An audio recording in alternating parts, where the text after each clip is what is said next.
Շնորհակալություն ազգային ժողովի մեծարգո նախագահ, հարգելի գործընկերներ, այսօր մենք տեղեկացանք, որ Ստոկհոլմի արբիտրաժային տրիբունալը ամբողջությամբ մերժել է Հեցի գործով Կարապետյանների միջնորդության բոլոր պահանջները, եզրակացնելով, որ նրանց կողմից պահանջված ապահովման միջոցները հիմնավոր չեն։ Սա շատ կարևոր որոշում է, որովհետև եթե հիշում եք, ամիսներ առաջ Տաշիր Սամոն եւ իր շրջապատը տենց մի փոթորիկ էին արել մեդիա դաշտում, որ այսա տեսեք, մենք կդիմենք արբիտրաժ եւ Հայաստանի կառավարության գործողությունները ապօրինի են, վարձել էին տարբեր տրամաչափի թանկարժեք կամ կիսաթանկարժեք փաստաբանների եւ փորձում էին ուրեմն այս գործընթացը, որը կառավարությունը մեկնարկել է, վիժեցնել եւ սա շատ կարեւոր արձանագրում է եւ պիտի Սամվել Կարապետյանը, բոլոր նրանք, ովքեր որ կփորձեն փողի միջոցով Հայաստանի Հանրապետության ժողովրդի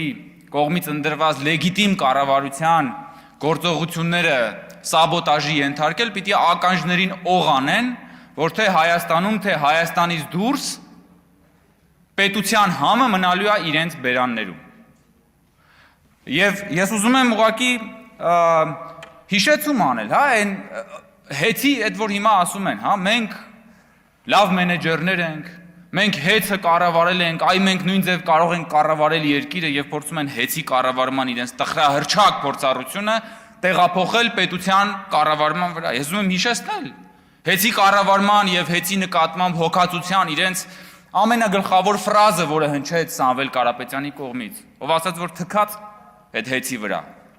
ով թքած ուներ այդ Հեցի վրա, այդ թվում նաև այն բաժանորդների վրա, որոնց նկատմամբ Հեցը տարիներ շարունակ հավելագրումներ էր արել։ Ոնց կարելի է գնալ ու մարդկանց վրա, այդ թվում թոշակառուների վրա, տարիներ շարունակ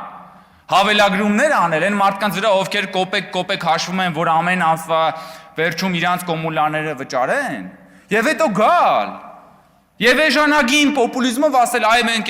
մենք այսքան հարկ մուծեցինք, որից որ 20,000 թոշակառու թոշակ կստանա։ Դուք այդ թոշակառուներից հավելագրումներ եք արել տարիներ շարունակ, ձեր լեզուն ո՞նց է պատտնում, գոնե դուք պապանձվեք։ Կամ ասենք, մարդիկ հիշում են, թե նոր բաժանորդ դառնալու համար ինչ էր կատարվում։ Մարդիկ տարիներ շարունակ դիմում էին, որ նոր բաժանորդ դառնան ու չէին դառնում։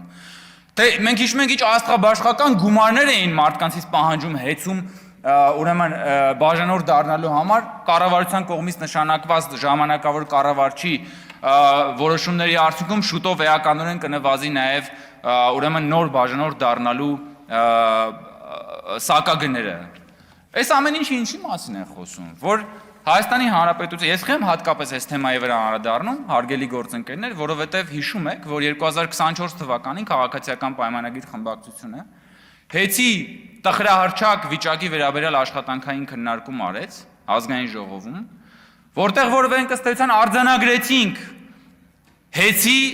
կառավարման անփառունակ վիճակը։ Եվ դրանից հետո ըստ էության կառավարությունը, կառավարող մեծամասնությունը Հեցի պետականացման հայտնի գործընթացը սկսվեց, եւ այդ գործընթացի ժամանակ բացահայտվեցին ու բացահայտվելու են նորանոր խայտառակ դրսևորումներ, որոնք որ մերկացնելու են Սամվել Կարապետյանի եւ իր շրջապատի անփառունակ կառավարումը Հեցի մասով։ Եւ արբիտրաժի այս որոշումը չափազանց կարեւոր հանգրվան է, որովհետեւ այն մարդիկ, ովքեր որ փորձում էին մեր հանրությանը մոլորեցնել, որ տեսեք, հիմա մենք միջազգային ատյաններում կգնանք, սա կանենք, նա կանենք եւ այլն, միջազգային ատյաններում եւս նրանք արժանացան համապատասխան գնահատականին։ Այս գործընթացը լինելու է շարունակական եւ բոլորը պատասխան են տալու իրենց արածների համար։ Շնորհակալություն։